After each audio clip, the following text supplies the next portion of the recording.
just what's your story? Where are you coming from? And how did you get your name? Who wants to tackle this one? I tackled it last time. We get this question every time. First I'll do the name because it's the shorter answer of the two. Our name actually comes from a joke comment about having a mullet, about the 10-90, 10%, 90%. So it started as that as like a joke because in our town there's like, a lot of people that have that kind of, whole range of people that have it. So it was like this fun joke, but now that we've kind of kept it for so long, we've kind of are stuck with it in a way.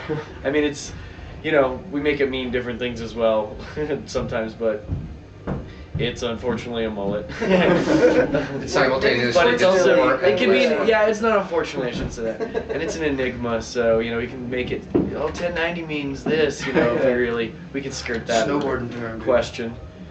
But we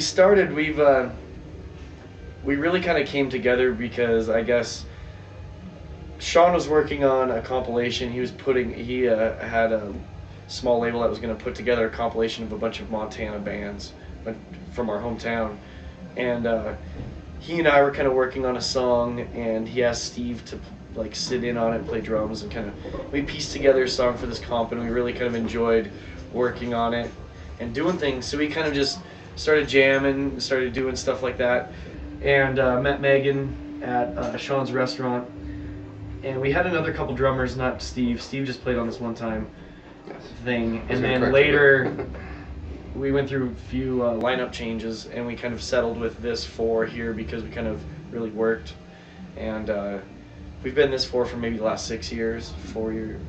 Yeah, 4 to 6 years. Somewhere in there. Somewhere in there. I know it's that. We've all been in there with maybe plus a bass player, not. Yeah, and we used to have a bass player, but we went through a few of those and decided that we didn't really need one. So that's kind of a short, long answer. 1090 Club in a little package. Yeah, exactly. Somewhat. Fantastic. For someone who has never heard you guys before, how would you describe your sound to them?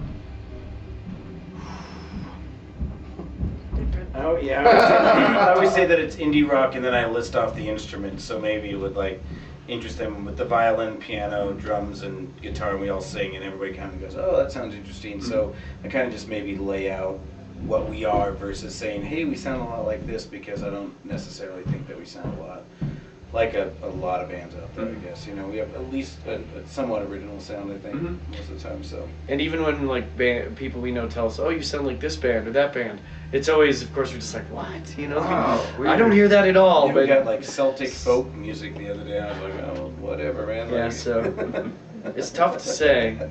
None of us listen to any Celtic music, as far as I know. Whatever. Whatever. Right on. What are the records and albums that you guys have been listening to a lot recently? What's constantly in your car stereo or on your iPod or whatever? I've been listening to POS a lot. His new record that just came out. I can't remember the name of it right now, but it's amazing. I recently got the Santa Gold and the new Of Montreal, and we got the new Cursive. Yeah, I've been liking that record. Pretty good. Yeah, I've been listening to New Cursive a little bit. Yeah, not too many. He let me borrow the Foals. That one's pretty good. I'm the only one that hasn't really heard the new Cursive. Yeah. I have 1 or 2 tracks maybe. Keep forgetting to bring it on the tour. Nobody's iPod has it on there, but. I haven't been listening to anything. I'm trying to think what I've been listening to. A lot of that same stuff. But I can't. I've actually been listening. We've been listening to a lot of Old 80s music. metal. You've been listening to 808s and Heartbreaks over there, buddy. Yeah. We've rocked Master of Puppets a few times on this tour already, just to, sometimes you just got to go back, When it's not looking so great out forward, you just go back. That's been true, yeah. We've been listening to a lot of old stuff. It's true. Bark Market and Metallica. Yeah. Cool.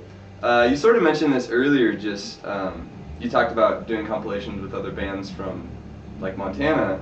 But really, what's the Billings scene like? Because I know you guys, but I don't know anybody else from that neck of the woods. It's pretty rough, and I'd even say the indie rock scene has actually deteriorated maybe over the last few years to a point. There's a lot of metal bands and a lot of Christian hardcore bands, you know, and like whatever the fun young, you know, thing to do. Hip thing to do is, man. But you know, it's pretty limited. Lots of cover bands. Lots of cover bands and bar bands. Like, there aren't really clubs. I mean, there are clubs to play like this that we play, you know, and you're playing shows with people that are not, you know, playing. I mean, today's an all-ages show, but in essence, you know, playing like bar shows and stuff where you're playing your own stuff is kind of rare in our town. You end up playing more all-ages shows and stuff because people just want to hear bar bands. They don't, you know. Yeah, they want to hear a live jukebox. Yeah, Times they want to dance to crap bands that play crap music. There's a lot of people that go to shows though. Yeah, but I mean, there's a good scene in Montana as far as people coming out, but as far as Turnout's awesome. local bands, I'd say it's pretty limited. So Interesting. and it's kind of everybody's a part of the same scene because there are little groups of like punk rock and metal and all, you know, and all these different things, but all the Everybody's bands been play in some together of and it. it's all kind of just one giant, you know, they all know. thing. One band member Yeah. from each band's been in something else from a different group, so it's like, Yeah. So that's kind of cool in some ways. Cool. So like I mentioned earlier, you recently did a few shows with Appleseed Cast, and those guys, they're not really, you know, Appleseed Cast, not a huge mainstream success, but at the same time, they're sort of this like underground indie. They're sort of like a really big on that scene. Sort of haven't made it big, but they've got a large following.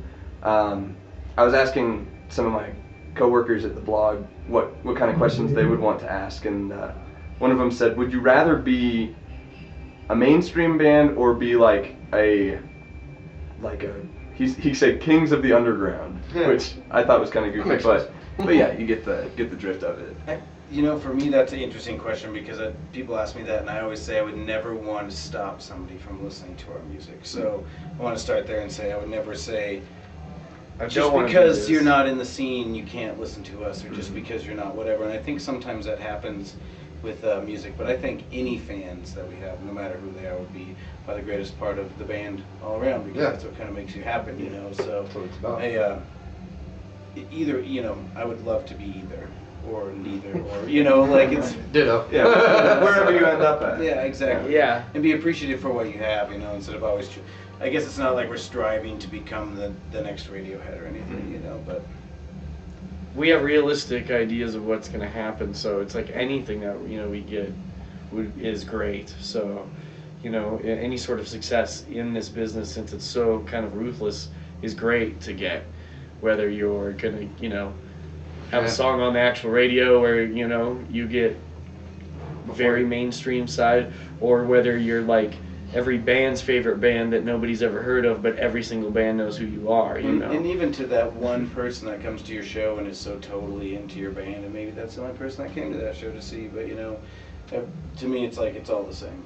It's all the same people. So Before I got into this group, I had almost kind of given up hope on getting anywhere near this far. So this is already, like, you know, playing the shows that we play and with the people we know is so cool. It's way more than I ever thought I would end up doing. So it's already awesome.